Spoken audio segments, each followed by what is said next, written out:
नमस्कार विद्यार्थियों, मैं दिनेश पारिक स्वागत करता हूं आपका जीके बाय डी के चैनल पर। विद्यार्थियों, आज की जो प्रैक्टिस सेट है इसके अंदर हम पढ़ेंगे राजस्थान के पहरा गो में, यानी गायों के ऊपर पहरा देने वाले वो पंच पीर जिन्होंने राजस्थान के लिए बहुत कुछ किया और पीरों में यानी लोक देवताओं में सबसे सर्वोच्च पदों पर प्राप्त किया।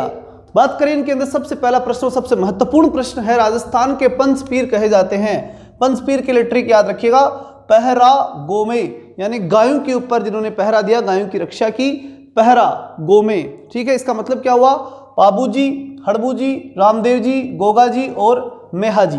बात करें सबसे पहले जन्म स्थान, ये जो विशेषताएं इधर दी गई हैं आपको बताना होगा कि ये किस लोक देवता से संबंधित है। ध्यान से सुनेगा। सबसे पहला जन्म स्थान भूडोल नागौर, फिर पिता मेहाजी सांखला, मौसेरे भाई रामदेव जी, गुरु बालीनाथ जी योगी थे।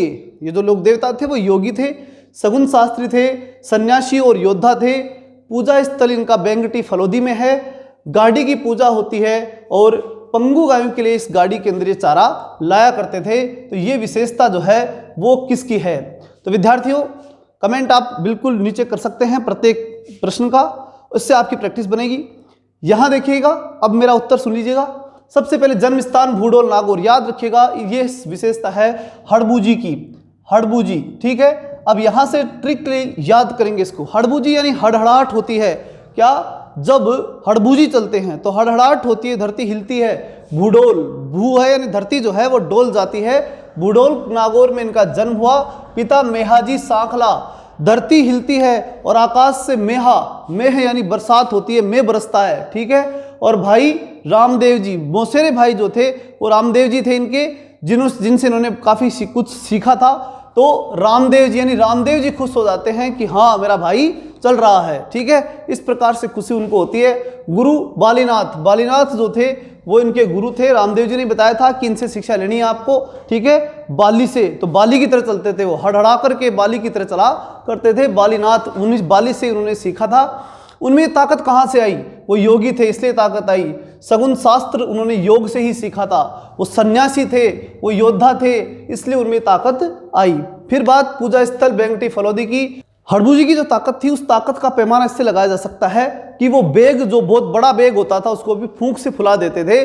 फलोदी बेंगटी, बेग को फुलाने, फूंक से ही फुला देते थे, ऐसे याद रखना इसको। फिर गाड़ी की पूजा होती थी और वो करते क्या थे? वो अपने जीवन में क्या करते थे? वो गाड़ी लेकर के जाते थे। ठीक है, किसी पशु की आवश्यकता नहीं पड़ती थी, वो गाड़ी को लेकर जाते थे, ताकत थी उनमें, और वो गाड़ी लेकर के उस गाड़ी में पशुओं के लिए चारा लाते थे और पशुओं का पालन पोषण करते थे, विशेष रूप से गायों का, क्योंकि ये पंच पीरों में से थे।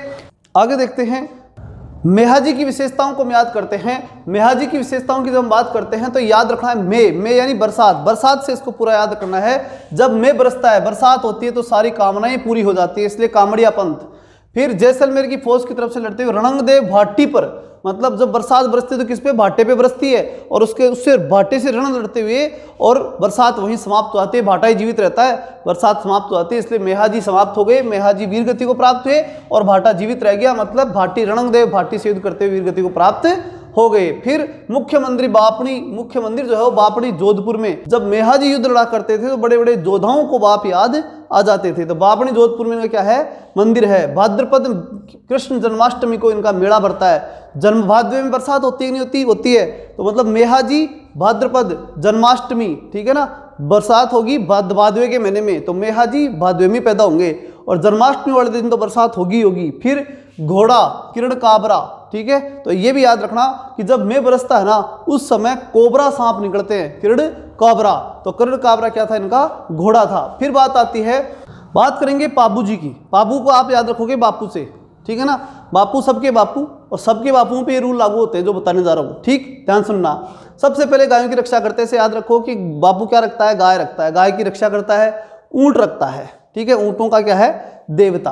फिर लक्ष्मण का अवतार, बापू गुस्सा करता है लक्ष्मण की तरह। भगवान राम के भाई लक्ष्मण थे, उनकी तरह क्या करते हैं? गुस्सा। कौन? बापू।